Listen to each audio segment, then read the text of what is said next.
आज हम देखेंगे डिटेक्शन फंडामेंटल।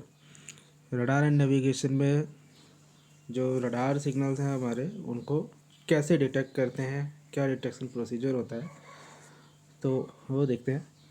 पहले देखते हैं इसका introduction. In a radar system during the processing of a signal the main task performed by a radar processor are: first task is detection, second task is tracking and third task is imaging. तो किसी भी particular जो radar processors हैं वो जब signal receive करते हैं तो उनके पास बेसिकली 3 टास्क होते हैं, जिसमें से पहला टास्क हमारा डिटेक्शन है।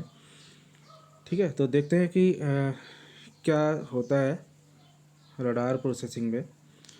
अब मान लीजिए यहाँ पर एक सिनेरियो लिया है मैंने, जिसमें एक ये रडार है जो कि ये ब्लू लाइंस के थ्रू ट्रांसमिटेड पल्सेस को ट्रांसमिट कर रहा है, और ये इसका टारगेट है एक एयरक्राफ्ट। ठीक है, अब स्काई में जो टारगेट है या पाथवे में हमारा केवल टारगेट ना होके उसके अलावा कुछ नॉइज़ एलिमेंट्स भी होते हैं, क्लटर्स जैसे बर्ड्स, ट्री एंड और हमारे कोई भी अदर अनवांटेड ऑब्जेक्ट्स जो पाथ में होंगे इस ट्रांसमिटेड सिग्नल्स के। ठीक है, तो रडार सिग्नल जब हम हमारा सिग्नल ट्रांसमिट करेगा ट्रांसमिटेड पल्सेस, तो पहला टास्क जो है हमारा कि ऑब्जेक्ट का डिटेक्शन, कि इस पाथ में ऑब्जेक्ट है या नहीं है। तो डिटेक्शन कैसे होगा? जो टारगेट है, टारगेट से रिफ्लेक्ट बैक होके जो इकोज़ हैं, इको सिग्नल ये रेड लाइन से जो दिखाई हैं, ये रिसीव होनी चाहिए रडार पर, जिससे हमें पता चलेगा कि टारगेट अवेलेबल है पाथ में या नहीं। अच्छा, कई बार ये भी होता है कि जो ट्रांसमिटेड पल्स हैं वो टारगेट से ना टकरा के इन ऑब्जेक्ट से, अनवांटेड ऑब्जेक्ट से, एक लेटर से टकरा कर इको वापस आती है उनसे, तो फॉल्स डिटेक्शन हो जाता है। मींस रडार को लगेगा कि टारगेट है, मींस डिटेक्ट करेगा, जबकि एक्चुअली टारगेट वहाँ नहीं भी हो सकता है।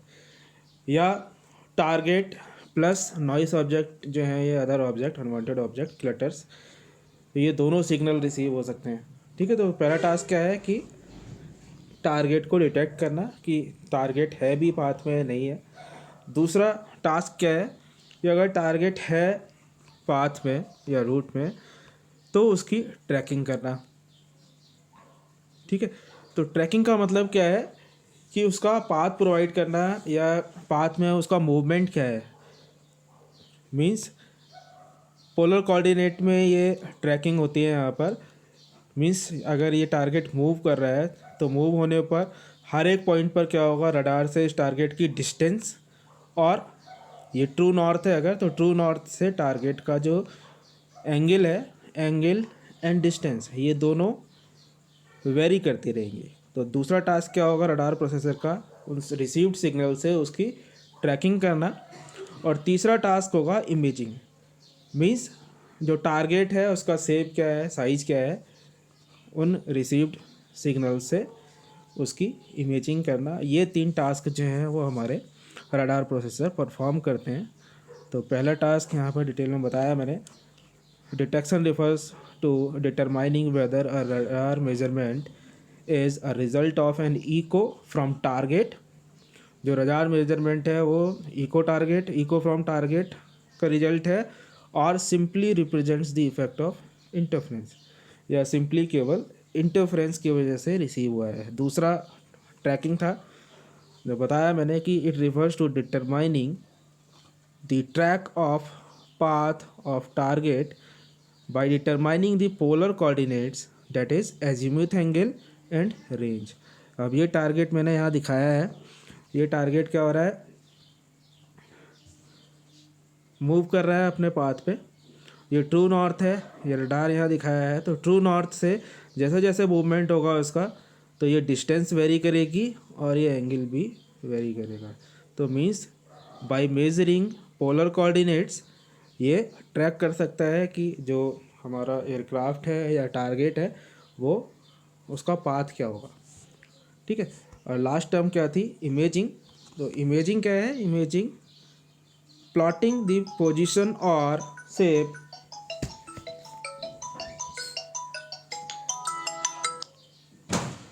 Imaging is plotting the position और shape of target.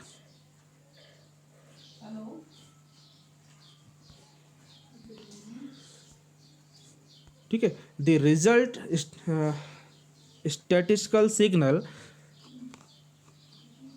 model can't perfectly decide whether the measurement is due to target और it is a result of interference.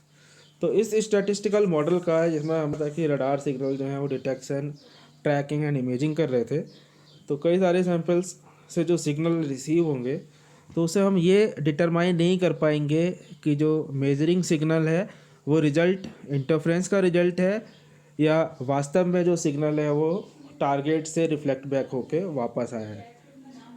ठीक है।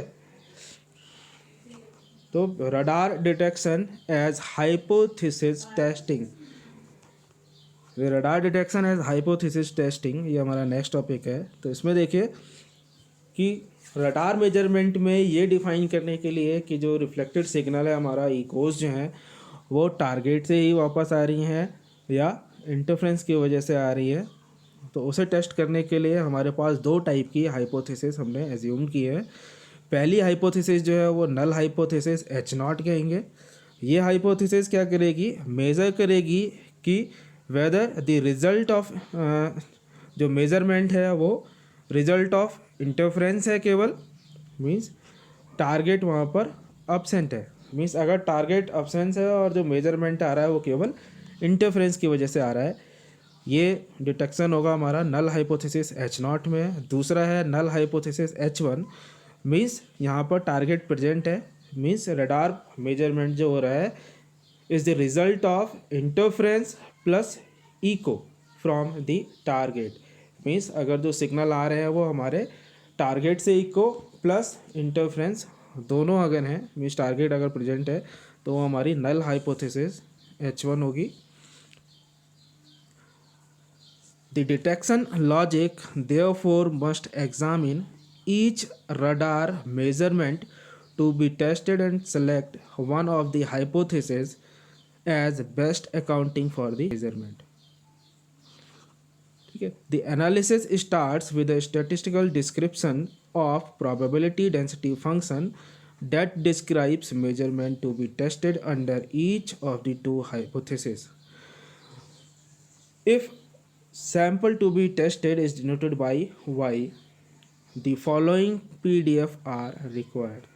तो यहाँ पर जितने भी सिग्नल आएंगे उन्हें डिटरमाइन करने के लिए हम कुछ एक सैम्पल्स लेंगे, n नंबर ऑफ वेव्स हमने भेज दी।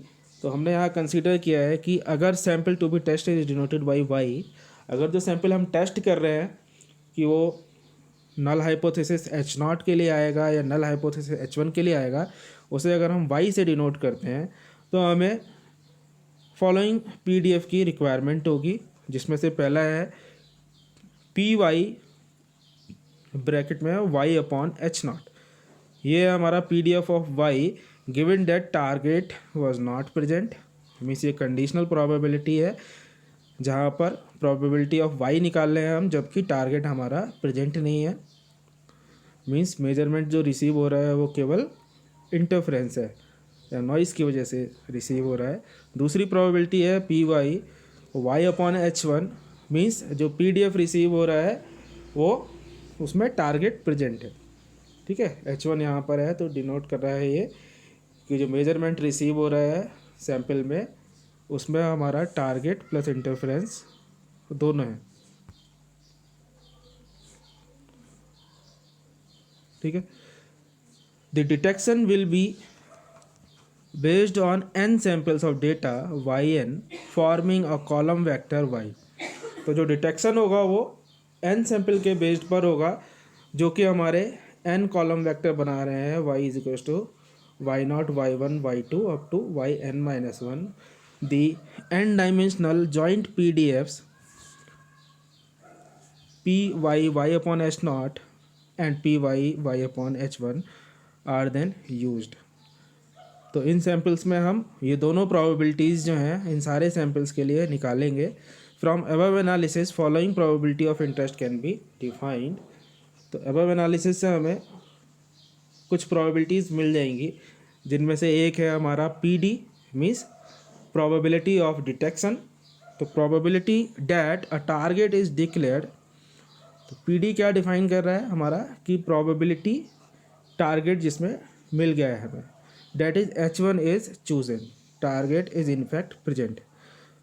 तो जो भी हमारा रिजल्ट आएगा उसमें क्या होगा, या तो टारगेट हमें मिलेगा या फिर टारगेट नहीं मिलेगा। ठीक है। तो दूसरी क्या है, PFA means probability of false alarm. इसमें क्या होगा कि target is in fact not present, जबकि हमें जो सिग्नल्स थे H1 वो मिल रहा था, मीन्स फॉल्स अलार्म मिल रहा है, बिना टारगेट के ही जो सिग्नल हैं वो रिसीव हो रहे हैं। तो probability that a target is declared, target declare कर दिया है फॉल्सली और H1 चूज़ कर लिया है, जबकि टारगेट हमारा इनफैक्ट नॉट प्रेजेंट। तीसरी प्रोबेबिलिटी है probability of miss, the probability that a target is not declared that is H not chosen when the target is in fact present. Means ये वो कंडीशन है जिसमें टारगेट तो प्रेजेंट था पर जो प्रोबेबिलिटी है वो H नॉट चूज़ कर ली है, वो दिखा रहा है कि टारगेट प्रेजेंट नहीं है। तो ये होगा हमारा प्रोबेबिलिटी ऑफ मिस। तो where PM is equals to 1 minus PD। तो मिसिंग की जो प्रोबेबिलिटी है वो क्या होगी, डिटेक्शन की प्रोबेबिलिटी 1 माइनस डिटेक्शन प्रोबेबिलिटी। ठीक। तो देयरफॉर जो हमारे पास सफिशिएंट कंडीशन है एनालिसिस की, उसमें PD and PFA probability of detection and probability of false alarm, अगर ये दो हम कैलकुलेट कर लेते हैं तो हम डिटरमाइन कर पाएंगे कि जो सिग्नल मेजरमेंट सिग्नल हैं जो वापस आ रहे हैं इकोज फ्रॉम द टारगेट, उसमें टारगेट प्रेजेंट है या नहीं। ठीक है, थैंक यू।